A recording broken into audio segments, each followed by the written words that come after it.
Hello everyone, welcome back. मैं हूं राघवेंद्र, आपका mentor for the social studies of CBSE board. Welcome to CBSE connect. आज हम लोग देखने वाले हैं एक बहुत ही इंपॉर्टेंट चैप्टर, जो कि खाली आपके चैप्टर एज अ सब्जेक्ट के लिए इंपॉर्टेंट नहीं है, और किसके लिए इंपॉर्टेंट है? आपके इकोनॉमी के लिए, आपकी कंट्री के लिए, और पर्सनली हमारे और आपके लिए। और वो क्या है?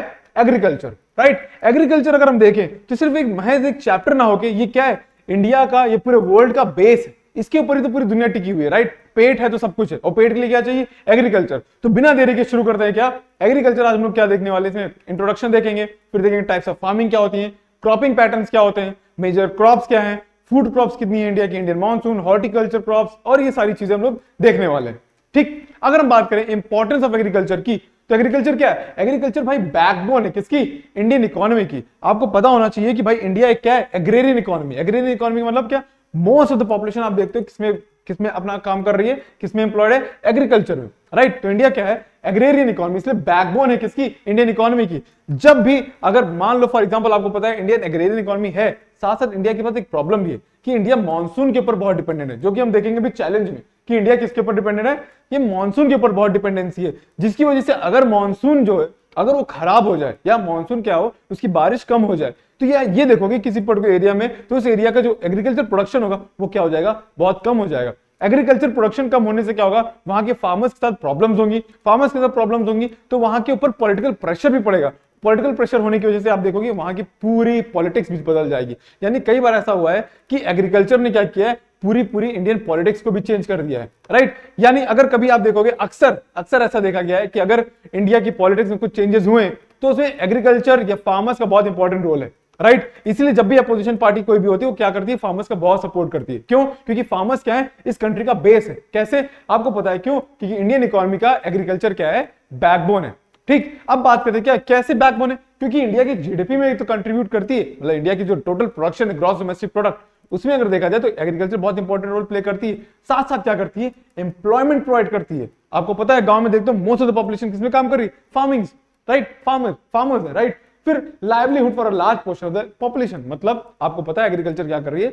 एम्प्लॉयमेंट प्रोवाइड कर रही है। जीडीपी का बहुत इंपॉर्टेंट रोल प्ले करती है। जीडीपी में कैसे? आपको पता है कुछ चीजें ऐसी हैं जो हमारे यहाँ प्रोड्यूस होती है बट हमारे बहुत काम की नहीं, या हम लोग क्या करते हैं? एक्सेस, सरप्लस बहुत ज्यादा प्रोड्यूस कर लेते हैं। जब बहुत ज्यादा प्रोड्यूस कर लेंगे तो रखने से अच्छा क्या है? हम उसको क्या करेंगे? एक्सपोर्ट करेंगे। कोई ऐसी कंट्री जिसको फॉर एग्जांपल व्हीट की जरूरत है, राइस की जरूरत है, राइट, तो हम क्या करेंगे? उसको एक्सपोर्ट करेंगे। वहां से हमारे पास क्या आएगा? पैसा आएगा, जिससे क्या होगा? हमारी जीडीपी और ग्रो करेगी। यानी कि आप देखते हो कि एग्रीकल्चर बहुत इंपॉर्टेंट है। अब बात करते हैं टाइप्स ऑफ फार्मिंग। अब टाइप्स ऑफ फार्मिंग में देखते हैं, सबसिस्टेंस टाइप ऑफ फार्मिंग होती है, ठीक, कमर्शियल फार्मिंग होती है, प्लांटेशन फार्मिंग होती है। ये सब टाइप्स ऑफ फार्मिंग है जो इंडिया में आप देखो पाए जाओगे, और ये अभी हम लोग क्या करेंगे? धीरे धीरे डिस्कस करेंगे। राइट। फिर बात करते हैं मेजर क्रॉप्स। आपको पता है मेजर क्रॉप्स उन्होंने क्या किया? एक फूड ग्रेन्स होते हैं जिसमें आप राइस और व्हीट लेके आते हो। ठीक। फिर आपको पता है कमर्शियल क्रॉप, जिनका मेन कमर्शियल का मेन मतलब क्या? पैसा। मतलब ऐसी क्रॉप्स जिनका मेन मकसद क्या है? पैसा कमाना हो। Right. For example cotton, sugar cane. Right. Plantation, जिनमें आप प्लांटेशन कर रहे हो किसकी? जैसे टी, कॉफी। ठीक। और ये सब किसके ऊपर डिपेंडेंट होते हैं? इनके क्लाइमेटिक और सॉइल रिक्वायरमेंट। यानी ये सारी भी चीजें देखी जाती हैं। यानी आप ऐसा सोचो कि कोकोनट आप यूपी में उगा रहे हो तो हो पाएगा? बहुत मुश्किल से हो पाएगा, या हो ही नहीं पाएगा। रीजन मीन क्या है? जो क्लाइमेट, जो सॉइल उसके लिए चाहिए होती है वो यहाँ पे नहीं है। यानी कि आप समझ लो हर क्रॉप का एक पर्टिकुलर क्लाइमेटिक जोन और सॉइल रिक्वायरमेंट होता है। अब बात करते हैं एग्रीकल्चरल डेवलपमेंट की। बात करें तो आपको पता है कि धीरे धीरे जब ग्रीन रेवोल्यूशन आया 1960s में जब एमएस स्वामीनाथन, जिनको अभी भारत रत्न मिला है, राइट, अगर बात करें तो एमएस स्वामीनाथन की वजह से इंडिया में क्या है? ग्रीन रेवोल्यूशन आया। और ग्रीन रेवोल्यूशन की बात याद देखते हो, इंडियन एग्रीकल्चर क्या करता है? बहुत तेजी से आगे बढ़ता है। क्यों? क्योंकि आपको पता है ग्रीन रेवोल्यूशन में क्या हुआ? इंडिया में इंट्रोड्यूस किया गया था क्या? HYV seeds. HYV सीड्स क्या होती है? High yielding variety seeds. मतलब ऐसे प्लांट, ऐसी सीड्स जो क्या करते हैं? एक प्लांट में ज्यादा सीड्स प्रोवाइड हो जाएंगे, यानी ज्यादा यील्ड होगी। यानी कि जो पर्टिकुलर एक फॉर एग्जांपल अगर एक जमीन पे आपको 10 क्विंटल्स व्हीट मिल रहा था, तो अब हाई यील्डिंग वैरायटी से वो क्या हो जाएगा? 30 क्विंटल्स हो जाएगा। मतलब बढ़ गया, यानी हाई यील्ड हो गई। यानी आप देख रहे हो ग्रीन रेवोल्यूशन आया, HYV सीड्स आई, और मॉडर्न इरिगेशन मेथड्स आए। मॉडर्न इरिगेशन मेथड्स कैसे आ गए? पहले जैसे ट्यूबवेल्स के थ्रू होता था, राइट, वेल्स के थ्रू होता था, अब स्प्रिंकलर्स आ गए, ठीक, ड्रिप इरिगेशन आ गए। ये सब क्या? मॉडर्न इरिगेशन मेथड है, जिसमें आप देखते हो पानी भी बचता है और पर्टिकुलर जिस प्लांट को जितना पानी चाहिए उतना पानी भी मिल जाता है। ये होता है क्या? ये होता है आपका मॉडर्न इरिगेशन मेथड। राइट। अब आपको पता है हाई यील्डिंग वैरायटी सीड्स आए और हाई यील्डिंग वैरायटी सीड्स के साथ और भी नए नए सीड्स आए जो धीरे धीरे डेवलप हो गए। जैसे एक सीड आता है जिसको बोलते हैं ड्राउट रेजिस्टेंस, मतलब अगर बारिश नहीं होती है तो ऐसा नहीं कि वो क्या होगा, सीड प्रोड्यूस या प्रोडक्शन नहीं करेगा, यानी सीड में तब भी क्या होगा, आपकी यील्ड होगी। यानी सिंपल चीज क्या है कि ये धीरे धीरे साइंस क्या कर रही है, डेवलप कर रही है नए नए टाइप के एग्रीकल्चर सीड्स। अब बात करते हैं challenges and solution, right. Challenges, आपको पता है सबसे बड़ा चैलेंज जो इंडियन इकोनॉमी में है या इंडियन एग्रीकल्चर में है वो क्या है, वो ये है डिपेंडेंसी ऑफ मॉनसून। आपको पता है कि भाई मॉनसून क्या है, मॉनसून अपना मस्त अपने हिसाब से चलता है, क्योंकि हम लोगों ने लास्ट टाइम पढ़ा था क्या, वो सीजनल रिवर्सल है। सीजनल रिवर्सल मतलब क्या, आपको पता है हर सीजन में वो इस तरफ आएगा फिर वो चेंज हो जाएगा। बट खाली मॉनसून का एक सिंपल प्रोसेस नहीं है आने का इंडिया की तरफ, राइट। उसके ऊपर कई सारे फैक्टर्स इफेक्ट करते हैं, कहां पे लो प्रेशर बन रहा है, कहां पे हाई प्रेशर बन रहा है, एल नीनो, ला नीना, क्या कहते हैं, अरेबियन सी का टेम्परेचर क्या है, टिबेटियन प्लेटू का प्रेशर टेम्परेचर क्या है, क्या कहते हैं जेट स्ट्रीम्स, ये सारे इंपैक्ट करते हैं, तब जाके आपका मॉनसून बढ़िया होता है, राइट। ये सारी चीजें हैं। फिर हम बात करें तो अगर इन सारी चीजों के हिसाब से देखा जाए तो इंडिया के ऊपर जब मॉनसून आता है तो हम लोग बहुत डिपेंडेंट है। क्यों? क्योंकि आपको पता है हर जगह आप देख रहे हो कि भाई ना ही रिवर्स है, राइट, हर जगह रिवर्स पहुंच नहीं सकती, हर जगह कैनाल्स भी नहीं बना सकते। फॉर एग्जांपल अगर डेक्कन प्लेटू की बात करो तो वहां कैनाल्स बनाना बहुत मुश्किल है। क्यों? क्योंकि बहुत हार्ड रॉक है। तो वहां पे आप क्या करते हो, टैंक इरिगेशन करते हो। सिंपल चीज क्या है कि भाई डिपेंडेंसी और मॉनसून क्या करता है, ये सबसे बड़ा चैलेंज है हमारे लिए। फिर दूसरा चैलेंज क्या है, soil degradation, right, soil degradation. अब धीरे धीरे आप देख रहे हो सॉइल की वैल्यूज धीरे धीरे कम हो रही। क्यों? क्योंकि हमको पता है जमीन ज्यादा बची नहीं, जितनी भी जमीन है हम उसे लगातार मल्टीपल बार टाइम क्रॉपिंग कर रहे हैं, ठीक। एक क्रॉप कटी, फिर दूसरी क्रॉप, फिर तीसरी क्रॉप। इससे क्या हो रहा है कि हम देख रहे हैं सॉइल डिग्रेड हो रही है। सॉइल डिग्रेड होने का एक कारण ये है। दूसरा कारण क्या है, जब हम मल्टीपल क्रॉपिंग कर रहे हैं तो हमको पता है सॉइल की फर्टिलिटी कम होगी, तो हम उसे और केमिकल्स डाल रहे हैं और फर्टिलाइजर्स डाल रहे हैं, जिसकी वजह से सॉइल की फर्टिलिटी और कम हो रही है। यानी कि आप समझ रहे हो कि सॉइल डिग्रेडेशन भी एक बड़ा चैलेंज है। अब हम लोग देखेंगे कि कैसे धीरे धीरे करके कई सारे सस्टेनेबल प्रैक्टिसेस करके हम इन सारे चैलेंजेस को दूर कर सकते हैं, राइट। ये हो गया थोड़ा सा इंट्रो। फिर बात करते हैं क्या टाइप्स ऑफ फार्मिंग। हम लोग ने पढ़ा है क्या, एक primitive subsistence type of farming होती है, एक intensive subsistence type of farming होती है और एक कमर्शियल फार्मिंग होती है, राइट। अब बात करते हैं हम लोग क्या, in primitive subsistence type of farming. ये कुछ नहीं है, प्रिमिटिव मतलब एक तरीके से समझ लो ओल्ड, राइट। सब्सिस्टेंस का मतलब होता है सिर्फ अपने लिए, सेल्फ, राइट, हमारे जीने के लिए। फॉर एग्जाम्पल मैं अपने लिए कोई काम कर रहा हूं सिर्फ मेरे लिए, तो वो क्या है, मेरे सब्सिस्टेंस के लिए हो रहा है। यानी इसको बोलते हैं क्या कि अगर आप किसी चीज के प्रोडक्शन कर रहे हो, एग्रीकल्चर फार्मिंग कर रहे हो और वो सारा प्रोड्यूस आप अपने लिए यूज कर रहे हो, उसको बोलते हैं क्या, सब्सिस्टेंस टाइप ऑफ फार्मिंग। अब प्रिमिटिव क्या है, ओल्ड है। अब इसमें क्या, इसको simple slash and burn type of agriculture भी बोलते हैं, राइट। स्लैश एंड बर्न मतलब आप देखते हो ये पर्टिकुलर एरिया क्या है, जंगल है, वहां से हम क्या करते हो, सारे पेड़ों को काटते हो, वहां पे एग्रीकल्चर करते हो, पहले क्या करते हो, उसके बाद एग्रीकल्चर कुछ साल तक एग्रीकल्चर करते रहते हो, फार्मिंग करते रहते हो, वहां से प्रोड्यूस लेते हो। उसके बाद आपको लगता है कि यहाँ की फर्टिलिटी थोड़ी कम हो गई, आप वहां पे क्या करते हो, बर्न कर देते हो बाकी जितना बचता है, और आप क्या करते हो, दूसरी जगह पे जाके स्लैश एंड बर्न फिर से शुरू कर देते हो। इसी को हम झूमिंग करते हैं, इसी को हम शिफ्टिंग कल्टीवेशन बोलते हैं, कई नाम है बट काम यही सेम है, राइट। इसमें क्या कहते हैं, farmers clear a patch of land and produce cereals and food crops. When the soil fertility, जैसे जैसे soil fertility कम होगी, हम क्या करें, फार्मर नई जगह शिफ्ट हो जाएंगे। और इसको कई नाम से जाना जाता है, जिसमें आप बोलते हो क्या, झूमिंग बोलते हैं, north eastern state, shifting cultivation भी बोलते हैं। अब इससे क्या होता है, लैंड प्रोडक्टिविटी आपको पता है लो है, कॉमन सेंस है। इसमें क्या है, आप देख रहे हो लैंड प्रोडक्टिविटी बहुत कम होती है। क्यों? क्योंकि आप ये क्या कर रहे हो, खाली अपने लिए कर रहे हो और जंगलों में कर रहे हो, तो वहां पे आप एग्रीकल्चर का वो HYV सीड्स और ये मॉडर्न इरिगेशन मेथड इन सब का इस्तेमाल नहीं करो। सिंपल तरीका आप क्या कर रहे हो, उगा रहे हो और अपने लिए यूज कर रहे हो, right. This type of farming depends on monsoon, common sense. ये किस पे डिपेंड करती है, मॉनसून पे डिपेंड करती है, और ये अब बहुत कम एरियाज में ही फॉलो की जाती है। इसका रीजन क्या है, क्योंकि भाई इसमें प्रोडक्टिविटी भी कम है और इसका कोई फायदा नहीं है, और इसमें आप क्या करो, जंगलों को काट रहे हो। तो ये भी एक प्रॉब्लम है कि इससे क्या होता है, डिफॉरेस्टेशन ज्यादा होता है, राइट। इसमें क्या होता है, डिफॉरेस्टेशन बहुत होता है, ठीक है। तो ये हो गया क्या, primitive subsistence type of farming. फिर बात करते हैं क्या, इंटेंसिव सब्सिस्टेंस फार्मिंग। अब बात करते हैं इंटेंसिव। इंटेंसिव मतलब बहुत इंटेंस, मतलब आपका प्रोडक्शन क्या होगा, बहुत ज्यादा होगा। अब क्या, this type of farming is practice in areas with high population pressure. ऐसा प्रेशर, ऐसी एरिया जहां पे, जैसे फॉर एग्जांपल ये यहाँ पे आपका क्या है, फील्ड है, और यहाँ पे देखो ये एरिया जो है पूरा हाई पॉपुलेशन जोन है, राइट। अब इस बीच के जो फार्मिंग एरिया है, इसको क्या करना है, इन सबका पेट भरना है।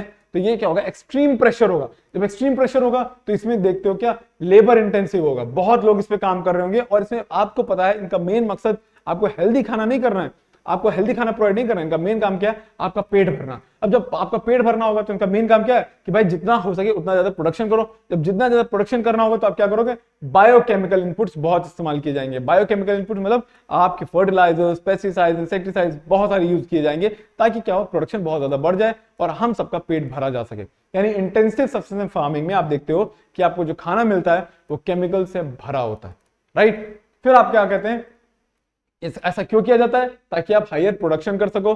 जो इतनी बड़ी पॉपुलेशन है, इतनी बड़ी पॉपुलेशन उनका पेट भर सको। यानी आप देखते हो क्या, इसमें आप भले आपका पेट भर रहा हो बट आपको जो खाना मिल रहा है वो केमिकल से भरा हुआ है, राइट। इसलिए आप देखते हो कि जो शहर है जिनके ऊपर ये प्रेशर, वहां पे ऑर्गेनिक एग्रीकल्चर भी धीरे धीरे क्या हो रहा है, ऑर्गेनिक एग्रीकल्चर भी या ऑर्गेनिक वेजिटेबल्स, फ्रूट्स भी धीरे धीरे आ रहे हैं, फेमस हो रहे हैं, राइट। उसमें क्या होता है, वो कहते हैं कि हम एग्रीकल्चर का यूज नहीं करते, हम सिंपल तरीके से मैन्योर का इस्तेमाल कर रहे हैं। फिर बात करते हैं कमर्शियल फार्मिंग। कमर्शियल फार्मिंग का मेन मतलब क्या है आपको पता है, कमर्शियल फार्मिंग मतलब प्रॉफिट, पैसा, ठीक है। यानी कि इनको क्या बनाना है, पैसा, राइट। अब इसमें क्या है, the main characteristics of this type of farming is due to higher dosage and the modern techniques. ऐसा आप इसमें क्या कर रहे हो, मॉडर्न इनपुट्स का बहुत इस्तेमाल कर रहे हो, हाई यील्डिंग वैरायटी सीड्स का इस्तेमाल कर रहे हो, ठीक। कमर्शियल फार्मिंग में आपको मेन काम क्या है, पैसा कमाना है। इसमें आप ये नहीं देख रहे हो किसकी हेल्थ के साथ क्या हो रहा है, क्या हो रहा है, सिंपल चीज क्या, आपको पैसा कमाना है। और आप देख रहे हो केमिकल फर्टिलाइजर्स का इस्तेमाल कर रहे हो, इंसेक्टिसाइड्स का भी इस्तेमाल कर रहे हो, पेस्टिसाइड्स का भी इस्तेमाल कर रहे हो। क्यों, क्योंकि आपको हायर प्रोडक्टिविटी चाहिए, समझ गए। फिर बात करते हैं क्या, degree of commercialisation of agriculture varies from one region to another, ठीक। यानी ये जो कमर्शियलाइजेशन है वो हर रीजन के अलग अलग होता है, राइट। ये कितना कमर्शियलाइजेशन एग्रीकल्चर वहां पे हो रहा है। फॉर एग्जाम्पल बात करें, rice is a commercial crop, ठीक। Rice is a commercial crop in Haryana and Punjab, but it is subsistence crop in Odisha. मतलब देखो सिंपल चीज क्या है कि फॉर एग्जाम्पल कमर्शियलाइजेशन का मेन मकसद क्या है कि आपको वो जो भी क्रॉप होगी उस क्रॉप को बेचना है। तो यानी इसका मतलब क्या है कि अगर आप किसी एक पर्टिकुलर स्टेट में रह रहे हो, एक पर्टिकुलर रीजन में रह रहे हो सकता है जो क्रॉप आपके लिए बेचने के लिए हो, किसी और के लिए क्या हो, सब्सिस्टेंस हो, मतलब उनका मेन स्टेपल क्रॉप, मतलब उनको वही खाना ही है। यानी फॉर एग्जांपल अगर राइस है, राइस आपको पता है नॉर्दर्न इंडिया चाहे पंजाब हो, हरियाणा हो, उनका मेजर स्टेपल क्रॉप क्या है, वो वीट खाते हैं, राइट। वीट का इस्तेमाल करते हैं, रोटी का इस्तेमाल करते हैं, राइट। बट आप देखोगे जितने भी कोस्टल एरियाज है वहां पे क्या होता है, राइस का इस्तेमाल होता है। यानी जो आपका राइस होगा वो कमर्शियल क्रॉप हो सकता है किसके लिए, हरियाणा, पंजाब, बट राइस क्या होगा, ओडिशा के लिए एक सब्सिस्टेंस क्रॉप होगा, मतलब वो अपने लिए खुद कंज्यूम कर रही है, राइट। यानी कि वही ये कह रहा है कि भाई ये जो डिग्री ऑफ कमर्शियलाइजेशन है किसी भी एग्रीकल्चर का, ये डिपेंड करता है हर रीजन टू रीजन, राइट। हो सकता है आप जो चीज प्रोड्यूस कर रहे हो आप इस्तेमाल ही ना करो, आप सीधा सीधा सब कुछ क्या कर दो, बेच दो। यानी एक वैरायटी, कई वैरायटीज ऑफ मैंगोज होते हैं, राइट। कई वैरायटीज ऑफ मैंगोज होते हैं जो उगाए जाते हैं और जैसे उगते हैं उनको सीधे एक्सपोर्ट कर दिया जाता है। यानी उनका मेन मकसद क्या है, वो उगाए ही जा रहे हैं ताकि कमर्शियलाइजेशन हो सके, मतलब उनसे पैसा कमाया जा सके। और कुछ क्रॉप जो होते हैं, कुछ मैंगो क्रॉप जो होते हैं जो हम लोग यूज करते हैं, मैंगो फ्रूट हम खाते हैं, वो हमारे सब्सिस्टेंस के लिए। यानी आप समझ रहे हो कि क्या कितना कमर्शियलाइज्ड होगा, ये डिपेंड करता है रीजन टू रीजन, बस सिंपल चीजें, right. Plantation is also a type of commercial farming, common sense है। In this type of farming a single crop is grown in a large area, ठीक। ऐसा कौन कौन सी प्लांटेशन फार्मिंग होती है, कौन कौन सी होती है, tea, coffee, rubber, sugarcane, banana, इन सब का प्लांटेशन होता है, राइट। अब टी कहां पे होता है आपको पता है, टी असम में होता है और नॉर्थ बंगाल में होता है, जहां पर दार्जिलिंग की बात करते हो, राइट, दार्जिलिंग में होता है। बात करें कर्नाटका, अब कर्नाटका किसके लिए फेमस है, कर्नाटका फेमस है कॉफी के लिए, ठीक। फिर आप बात करें किसके लिए, since the production mainly market weld. अब देखो इस प्लांटेशन क्रॉपिंग की बात करें, उनका मेन मकसद क्या है, सिंपल चीज क्या है, उनको मार्केट को देखना है, राइट। उनको क्या देखना है, मार्केट को देखना है। तो यहां पे जब भी देखोगे कहीं पे अगर कमर्शियल फार्मिंग हो रही होगी तो वहां पे देखोगे well developed network of transport होंगे, राइट, कम्युनिकेशन बहुत अच्छा होगा, राइट। फिर आप देखोगे वहां पे इंडस्ट्रीज बहुत अच्छी होंगी, ठीक। क्यों, आपको पता है प्लांटेशन फार्मिंग के लिए सबसे ज्यादा इंपॉर्टेंट क्या है, मार्केट। अगर मार्केट अच्छी नहीं हुई तो वहां पे प्लांटेशन करने का कोई फायदा नहीं। फॉर एग्जांपल अगर हम कॉफी उगा रहे हैं और अगर इंडिया में कॉफी का कोई डिमांड नहीं तो कॉफी उगाने का क्या मतलब है, राइट, समझ गए। यानी कि आप देखते हो मार्केट बहुत इंपॉर्टेंट है। तो ये होता है आपका कमर्शियल फार्मिंग। फिर बात करते हैं क्रॉपिंग पैटर्न, या आप देखो इंडिया में क्या 3 क्रॉपिंग सीजन में हम लोग ने बांट दिया, कौन कौन सा, राबी, खारिफ और जायद, राइट। अब राबी, खारिफ और जायद की बात करें तो इंपॉर्टेंट है, कैसे डिफरेंस पूछ लिया जाता है एग्जाम में कि राबी और खारिफ में डिफरेंस बताओ, या क्रॉप्स का नाम ले लेंगे, बताएंगे, पूछेंगे राबी है कि खारिफ, राइट। अब राबी क्या है, ये सोइंग सीजन क्या होता है, राबी को एक तरीके से आप समझ लो कौन सी क्रॉप है, ये विंटर क्रॉप बोल सकते हो, राइट, विंटर क्रॉप। क्यों, क्योंकि आपको पता है इसमें सो मतलब कि आप जब उगाते हो, कब उगाते हो, अक्टूबर टू दिसंबर में आप क्या करते हो, सोइंग करते हो, और इसको हार्वेस्ट काट कब देते हो, अप्रैल टू जून में, और वीट सबसे बड़ा आप समझते हो राबी क्रॉप का एग्जांपल है। वीट ले सकते हो, ठीक, मस्टर्ड ले सकते हो। आप देखते हो कि भाई जैसे ठंडी शुरू होती है आप सरसों का साग खाना शुरू कर देते हो। सरसों का साग क्यों खाते हो?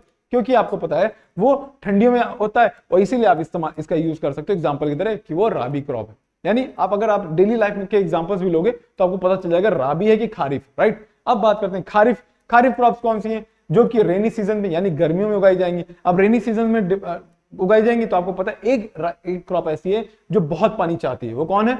आपको पता है कौन सी? पैडी।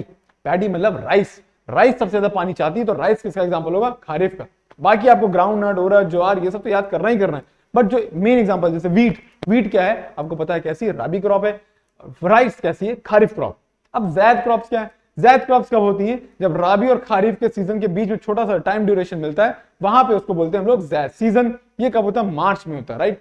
मार्च अप्रैल ये तब होता है, राइट। और इसमें क्या होता है? अक्सर देखना ये वही क्रॉप्स होंगे जो कि आप देखते हो जिनमें वाटरी जितने भी क्रॉप्स होंगे, फ्रूट्स और वेजिटेबल्स होंगे वो उगाए जाएंगे। जैसे वाटरमेलन हो गया, मस्क मेलन हो गया, क्यूकम्बर हो गया, वेजिटेबल्स हो गया। यानी देखोगे जितने भी रसेदार चीजें होंगी वो कब उगाई जाएंगी? जैद क्रॉप्स में उगाई जाएंगी, ठीक। अब बात करते हैं हम लोग क्या कि हम लोग ने यहां तक देख लिया कि भाई इंडिया की टाइप्स ऑफ क्रॉपिंग क्या है और क्रॉपिंग पैटर्न्स क्या है। अगली वीडियो में हम लोग देखने वाले हैं कि भाई इंडिया में क्या कौन कौन से मेजर क्रॉप्स हैं जो कि पाए जाते हैं इंडिया में, ठीक है। तब तक के लिए आप क्या करते रहो? पढ़ते रहो और अपने फ्रेंड्स के साथ शेयर करो। Take care, bye bye, thank you.